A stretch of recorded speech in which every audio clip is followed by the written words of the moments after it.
laikė sniego pūgą, saulės nukreiptas kasas, apie žąsiną grūdą, užsiskrido į dausas, apie vilką, baltą naštą, mūrdus ištaikas tarmių, apie vandenį ir dešrą, įsidavo šulinių, apie grekę, brolį Joną, koks raitėlis puikus, apie aklę, žąsių žmoną, medžiais paverstus vaikus, užminuos nykštukai miega, aukštum žuvys po ledu, bėga vagame per sniegą, nepalinkdama kėdų, nes vaikėliai gero būdo, o jos pamokė pikta, ir senelė užpildo, ir jos pasakė.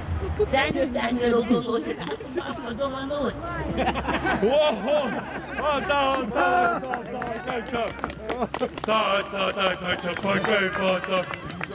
Leiskite, taip užmigdė man to, kad vėl eilėraštį prisiminiau vaikį.